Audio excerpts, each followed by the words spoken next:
Assalamualaikum warahmatullahi wabarakatuh. Banyak sekali pertanyaan jamaah, Ustadz kasih kami channel untuk kajian anak-anak muda. Di antara anak muda berasal dari Aceh, luar biasa, channelnya Maulizul Akbar Nak.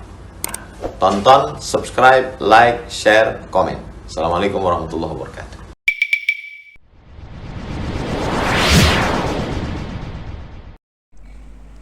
Assalamualaikum warahmatullahi wabarakatuh. Alhamdulillahi rabbil alamin, alladzi nahmaduhu wa nasta'inuhu wa nastaghfiruh wa na'udzu billahi min shururi anfusina wa min sayyiati a'malina. Man yahdihillahu fala mudilla lahu wa man yudlil fala hadiya lahu. أشهد أن لا إله إلا الله وحده لا شريك له وأشهد أن محمدا عبده ورسوله الذي لا نبي بعده. اللهم فصل وسلم وبارك على نبينا محمد صلى الله عليه وسلم تسليما كثيرا وصلى الله على آله وصحبه أجمعين. فقال الله تعالى في كتابه الكريم: أعوذ بالله السميع العليم من الشيطان الرجيم. بسم الله الرحمن الرحيم. واتقوا فتنة لا تصيبن الذين ظلموا منكم خاصة واعلموا أن الله شديد العقاب. صدق الله العظيم. Bapak dan Ibu sidang jamaah salat subuh yang dirahmati Allah Subhanahu wa taala.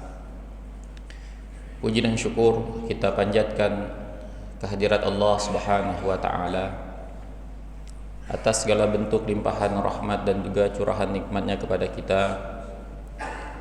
Dan kemudian tak lupa selawat beriring salam, semoga senantiasa tercurahkan kepada baginda Rasulullah Muhammad sallallahu alaihi wasallam. Begitu pula kepada para keluarganya dan juga kepada para sahabatnya sekalian. Sidang jamaah yang dirahmati Allah Subhanahu wa taala, pada tahun ke-9 Hijriah, tepatnya sekitar bulan Rajab,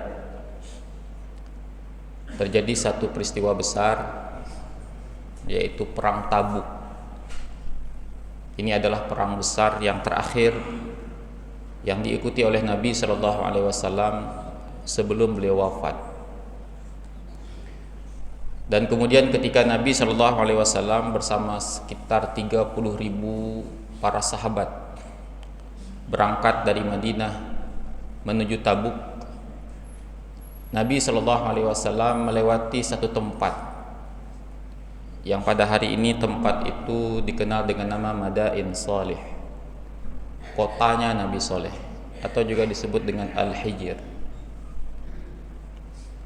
Kita tahu bahwa Nabi Saleh itu diutus kepada kaum Tsamud, dan kaum Tsamud ini memiliki keahlian arsitek yang luar biasa.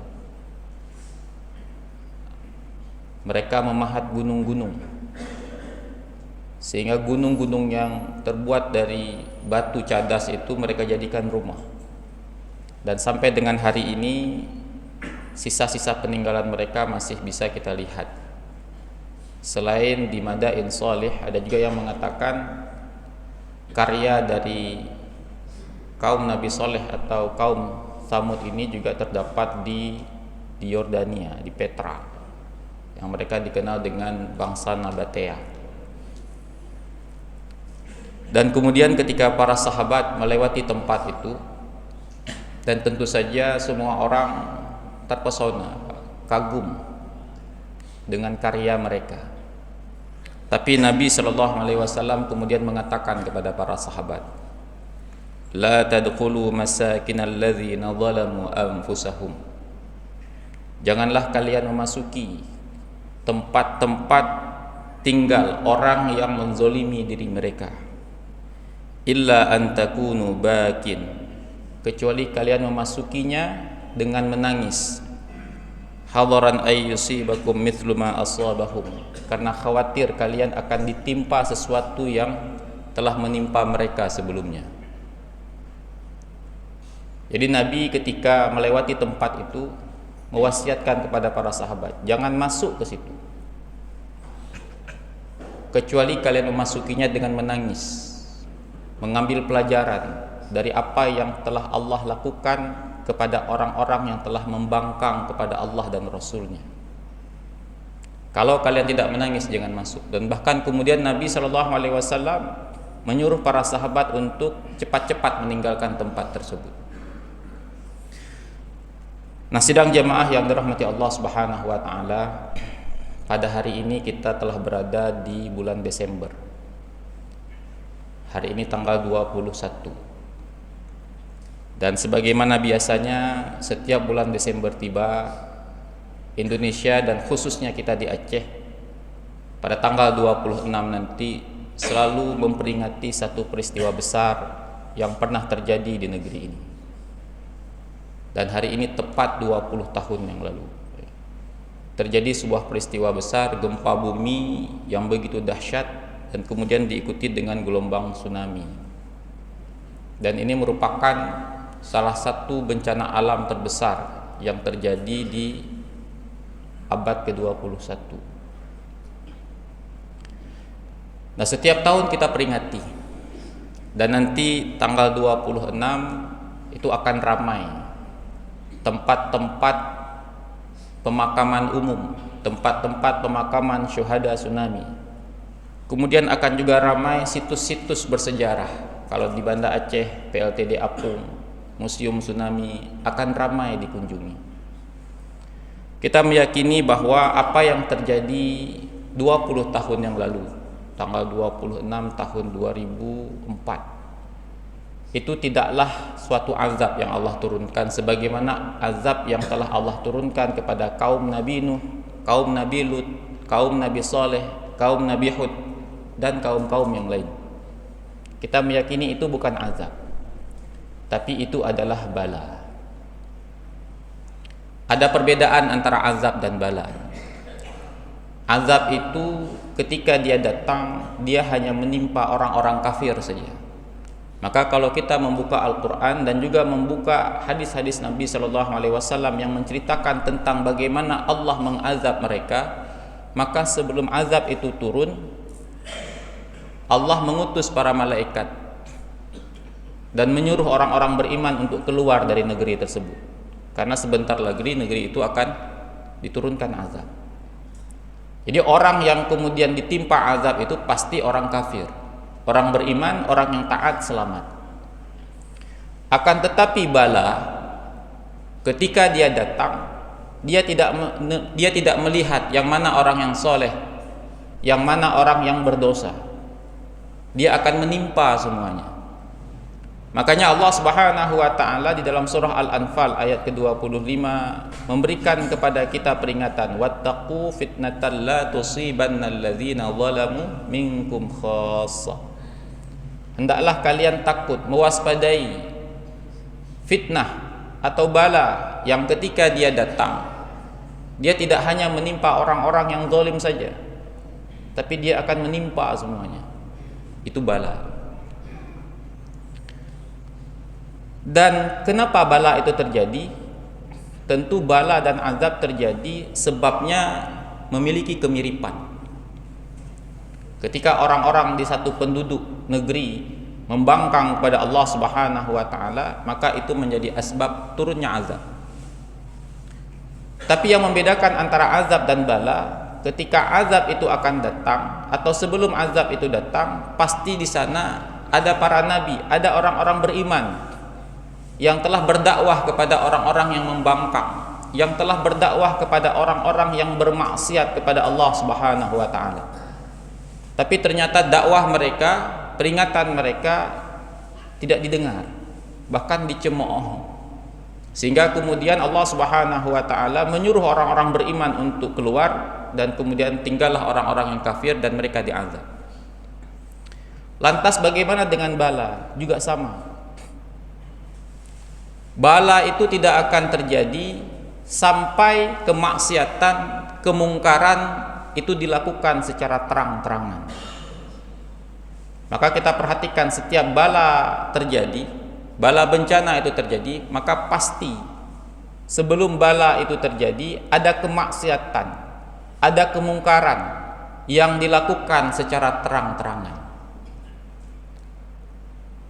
Kenapa bisa dilakukan secara terang-terangan? Karena pasti pada saat itu tidak ada lagi orang yang menyeru, tidak ada lagi orang yang memberikan peringatan, tidak ada lagi orang yang mau mencegah kemungkaran itu terjadi, sehingga turunlah bala. Lantas apa hubungannya bala dengan bencana alam? Ada yang mengatakan itu kan tsunami, bencana alam biasa. Ada yang mengatakan banjir itu kan musim hujan, memang karena lagi banyaknya air. Ada yang mengatakan kemarau berkepanjangan itu kan memang musim kemarau. Apa yang mau kita katakan? Jadi tahun 2004 silam itu, Pak, ketika tsunami itu terjadi, kami masih kuliah. Kami masih berada di Bandung kuliah, dan pada saat itu tepat kami sedang mengambil satu mata kuliah yang namanya mitigasi bencana laut.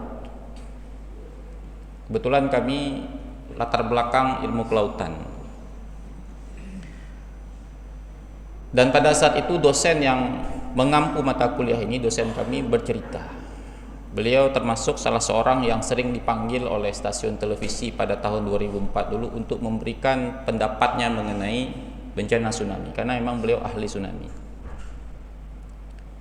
Beliau mengatakan kepada kami, jadi saya sebelum bencana tsunami terjadi, saya baru saja mempresentasikan hasil penelitian saya. Beliau meneliti Pulau Semelu, beliau meneliti sedimen yang terdapat di Pulau Semelu. Singkat cerita, penelitian beliau terhadap sedimen yang ada di Pulau Semelu, beliau mengatakan bahwa sekitar 100 tahunan yang lalu itu pernah terjadi tsunami besar di Aceh, dan bencana ini akan mengalami pengulangan, dan sekarang waktunya di mana bencana tsunami itu akan kembali lagi. Tapi beliau mengatakan seperti ini, Pak, yang namanya manusia sampai hari ini, walaupun kita memiliki teknologi yang canggih, sampai hari ini negara apapun dia, secanggih apapun negaranya, itu tidak bisa memprediksi kapan gempa itu terjadi, tidak bisa. Maka kalau beredar di WhatsApp mengatakan bulan sekian akan terjadi gempa besar, itu dipastikan berita bohong. Manusia tidak punya kemampuan untuk memprediksi dengan tepat kapan gempa itu terjadi, apalagi tsunami. Lantas apa yang bisa dia prediksi akan terjadi kapan? Dalam kurun 50 tahun ke depan. Pokoknya antara sekarang sampai 50 tahun ke depan itu akan terjadi tsunami. Kapan? Tahun berapa? Nggak tahu. Bisa tahun ini, bisa tahun depan, bisa 5 tahun yang akan datang, bisa 10 tahun yang akan datang, bahkan bisa 50 tahun yang akan datang. Pokoknya dalam 50 tahun inilah. Dan kemudian beliau mengatakan, saya tidak menyangka ketika saya mengatakan dalam waktu 50 tahun ini gempa dan tsunami akan terjadi, dia tidak menyangka bahwa tsunami itu terjadi minggu depan. Itu kesaksian langsung dari dosen kami, Pak, dan kami mendengarkan langsung di kelas. Nah, pertanyaannya, ketika para ahli mengatakan tsunami itu akan terjadi dalam waktu 50 tahun ini, pertanyaannya, kenapa tahun ini? Kenapa enggak tahun depan? Kenapa enggak 5 tahun lagi? Kenapa enggak 10 tahun lagi? Kenapa enggak 20 tahun lagi? Disinilah kita bisa melihat hubungan antara bala dan kemungkaran. Kita bisa sama-sama menjawab apa yang terjadi di Aceh pada saat itu. Nyawa begitu murah, Pak. Pertumpahan darah hampir setiap hari. Belum lagi fitnah yang terjadi, Pak, sehingga ada begitu banyak orang-orang yang tidak berdosa meninggal. Dan mereka dibunuh tanpa ada peradilan. Dan kita tahu di dalam agama ini tertumpahnya darah satu orang itu perkara besar. Belum lagi fitnah, sehingga terjadi perpecahan, permusuhan, Pak, yang sampai hari ini masih belum selesai lagi lukanya. Dan kita harus sama-sama mengakui bahwa itu adalah asbab dari turunnya bala. Karena ketika memang, Pak, bala itu terjadi, ada keterkaitan erat dengan bencana alam sebagaimana dikatakan tadi. Ya, banjir itu kan pada musim hujan, benar. Bala banjir itu terjadi pada musim hujan. Kemarau itu, paceklik itu kan pada musim kemarau, benar. Bala berupa kemarau itu terjadi pada musim hujan. Indonesia ini kan terletak di daerah pertemuan dua lempeng, sehingga memang rawan bencana, apalagi gempa, benar, Pak. Tapi pertanyaannya, kenapa bencana itu terjadi sekarang? Kenapa tidak besok? Kenapa tidak lusa? Pasti itu disebabkan oleh bagaimana karakter manusia pada saat itu. Karena ketika manusia yang hidup pada saat itu beriman kepada Allah Subhanahu wa taala, tidak terjadi kemungkaran secara terbuka, merajalela, maka Allah akan menahan bala itu. Bala itu bisa ditolak, Pak. Memang dalam kacamata pelajaran mitigasi bencana, ada begitu banyak bencana tidak bisa kita hindari. Siapa yang bisa menghindari bencana alam berupa gempa? Tidak bisa. Maka yang bisa kita lakukan adalah ketika bencana itu terjadi, korbannya diminimalisir, korban jiwanya dikurangi, tidak banyak. Contoh yang berhasil seperti negara Jepang, tsunami terjadi di sana, gempa terjadi di sana, tapi ketika bencana itu terjadi, korban jiwa tidak sebanyak di tempat kita. Itu mitigasi. Tapi dalam kacamata agama, bala itu, bencana itu bisa dihindari dengan cara kita meminta kepada Allah Subhanahu wa taala dan melakukan apa yang Allah perintahkan kepada kita.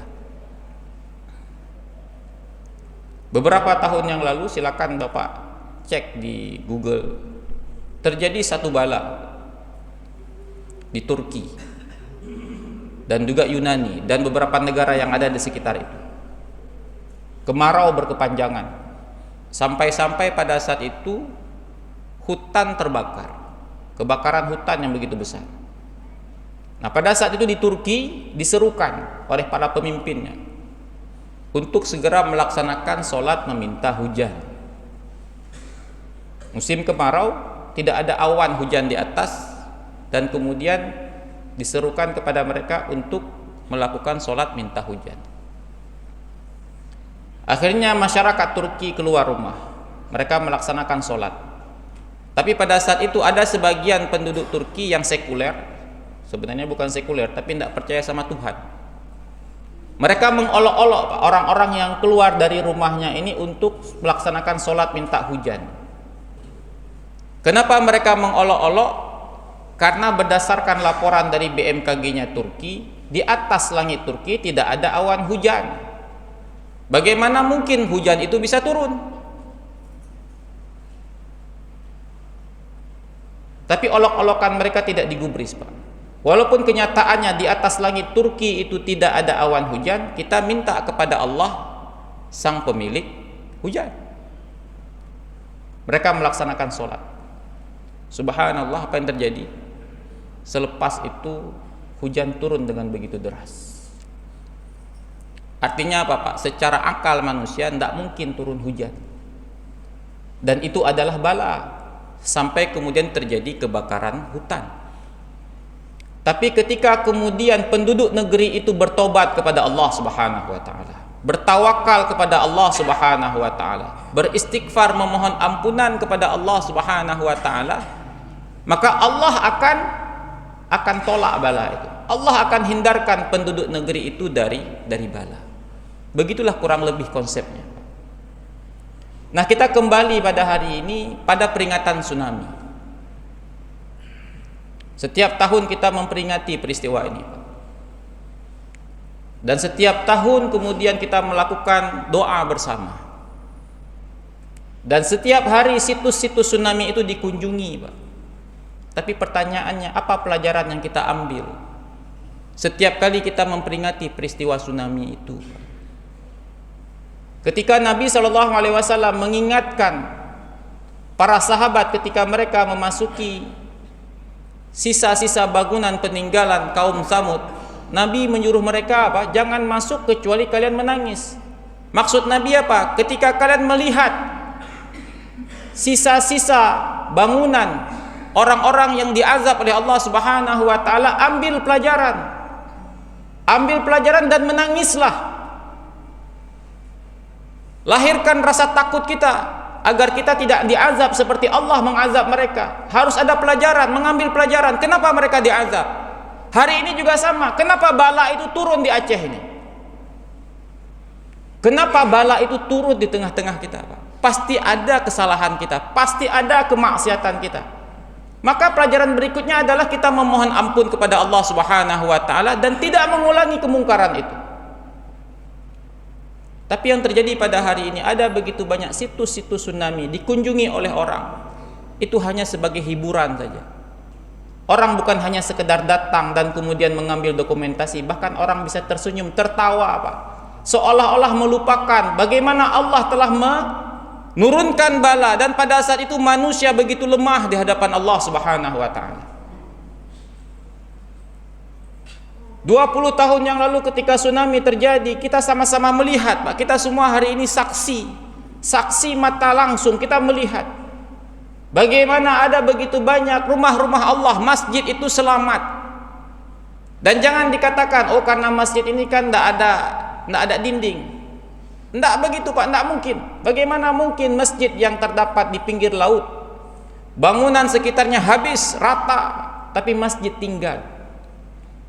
Bukankah itu semua peringatan dari Allah Subhanahu wa taala? Silahkan pada hari ini, Pak, kita peringati. Silahkan pada hari ini kita menggelar doa bersama, Pak. Tapi kita juga perlu menyampaikan kepada masyarakat pada hari ini bahwa bala itu tidak cukup ditolak hanya dengan mengucapkan doa. Nah, doa tolak bala, Pak. Minta kepada Allah, jangan Allah turunkan bala kepada kita. Tapi perbuatan kita justru menjadi perbuatan yang mengundang bala itu. Itu sama seperti seorang pencuri bilang sama Pak Polisi jangan tangkap saya, kasihanilah saya punya keluarga. Tapi besok dia mencuri lagi. Mulutnya bilang jangan tangkap saya, tapi dia mencuri. Itulah orang-orang yang dia dengan mulutnya meminta kepada Allah, jangan hukum kami ya Allah, jangan turunkan bala di negeri kami ya Allah. Tapi yang dia lakukan justru perbuatan-perbuatan yang mengundang bala, yang mengundang kemurkaan Allah Subhanahu wa taala. Dan rasa-rasanya pada hari ini kita telah kehilangan pelajaran, Pak, dari peristiwa tsunami 20 tahun yang lalu. Maka kita melihat tanggal 26 begitu khidmat suasana di Aceh. Orang berpakaian putih pergi ke makam-makam umum, menangis, Pak, berdoa kepada Allah Subhanahu wa taala. Nanti lihat malam tahun baru, seolah-olah mereka lupa 4 hari yang lalu mereka berdoa mengharap bersimpuh di hadapan Allah Subhanahu wa taala bahwa mereka menginginkan jangan lagi terjadi bala seperti itu di negeri ini. Dan inilah yang dikatakan oleh Allah Subhanahu wa taala di dalam surah Yunus, Pak. Bagaimana tipe manusia itu? Apa kata Allah Subhanahu wa taala? Wa idza massal insana dhurru da'ana li janbihi aw qa'idan aw qa'ima.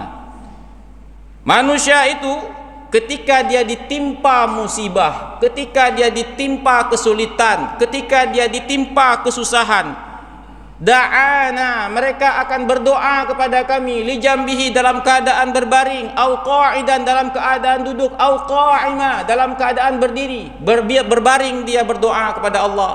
Susah dia minta tolong kepada Allah. Berdoa dia dalam keadaan duduk, bahkan ketika berdiri dia berdoa kepada Allah Subhanahu wa taala, ya Allah berikanlah pertolongan kepada kami.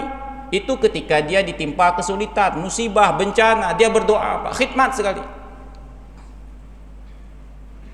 Falamma kasyafna anhu durrahu, tapi ketika kemudian kesulitan itu kami hilangkan, bencana itu kami hilangkan, Pak, kesusahan mereka kami hilangkan, marra ka'allam yad'una ila dhurrin massah, dia kembali lagi kepada kemaksiatannya seolah-olah kemarin dia nggak pernah berdoa kepada Allah,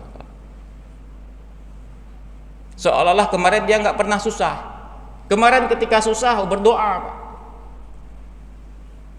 Lagi tidur dia berdoa, bahkan sambil menangis. ketika duduk berdoa lagi, ketika berdiri berdoa lagi, berharap sekali agar Allah Subhanahu wa taala memberikan pertolongan kepadanya. Begitu Allah angkat kesusahan itu, dia kembali kepada kemaksiatannya. Hura-hura lagi, Pak. Hore-hore lagi. Seolah-olah kemarin dia hanya berdoa kepada Allah Subhanahu wa taala. Nah, apakah itu yang terjadi di Aceh pada hari ini? Tanggal 26 berdoa, tanggal 31 hore-hore lagi, Pak. Tahun depan tanggal 26 doa lagi, 31 hore-hore lagi. Man sabi-sabi menandanya. Inilah yang dikatakan oleh Allah Subhanahu wa taala dalam surah Yunus. Dulu juga sama ketika Covid, Pak. Setiap masjid 5 waktu kita berdoa kepada Allah, doa tolak bala, Pak. Begitu selesai Covid, Pak. Sebelumnya jaga jarak. Begitu selesai Covid, kahana jarak le, Pak. Maksud hana jarak apa? Ka mesum lom. Ka mezina lom, yang ke jarak le, Pak.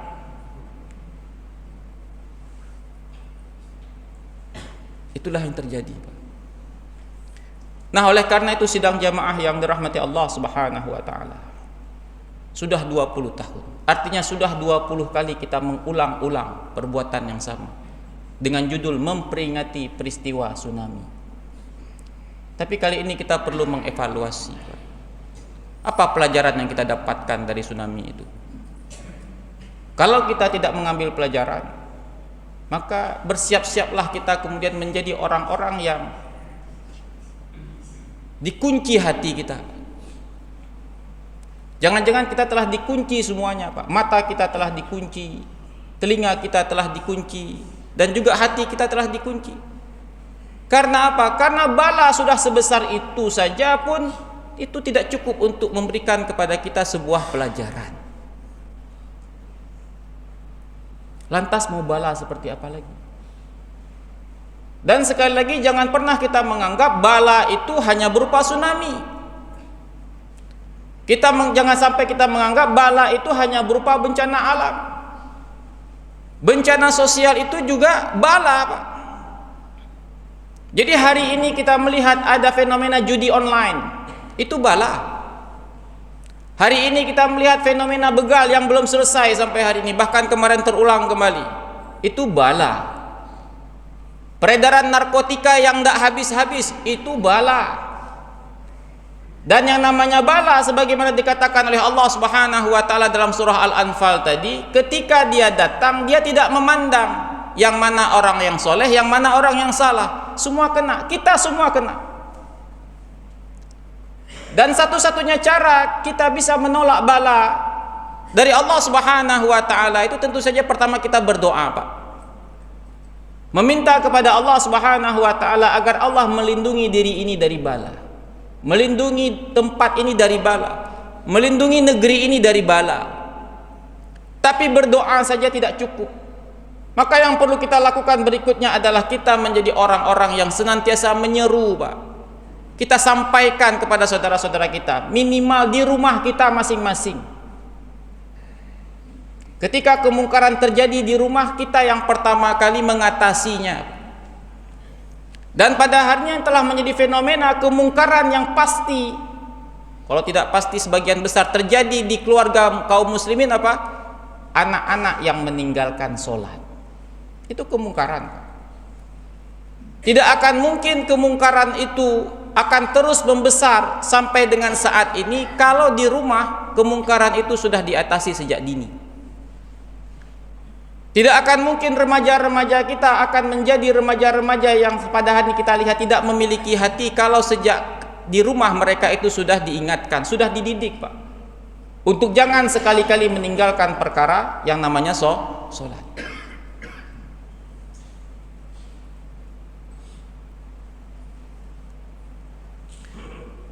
Dan kemudian yang berikutnya dalam tatanan masyarakat, Pak, maka jangan pernah lelah kita menyeru, Pak, mengingatkan.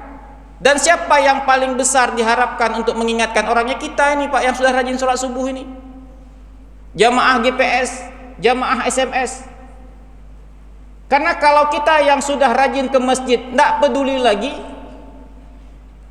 kalau kita yang sudah rajin ke masjid tidak open lagi, Pak, maka bersiap-siaplah nanti akan terjadi bala berikutnya. Walaupun mungkin pada hari ini kita harus mengakui bala itu sudah sudah ada, tapi kita tidak merasakannya. Kita tidak merasakan karena memang hati kita tidak lagi memiliki sensitivitas. Mungkin pada hari ini kita sudah asik dengan ibadah kita saja, Pak. Di luar terjadilah. Hana long permenle, kahel. Nah, ketika kita Pak hari ini sudah tidak lagi peduli, lantas siapa lagi yang peduli dengan kemaksiatan-kemaksiatan yang terjadi? Dan ketika semua tak peduli lagi, maka ketika bala itu datang, ingatlah sebagaimana yang dikatakan oleh Allah tadi, bahwa dia ketika datang dia tidak akan menimpa orang-orang yang zalim saja, tapi dia akan menimpa semuanya. Fa'tabiru ya ulil absar la'allakum turhamun. Subhanakallahumma wa bihamdika asyhadu an la ilaha illa anta astaghfiruka wa atubu ilaik. Assalamualaikum warahmatullahi wabarakatuh.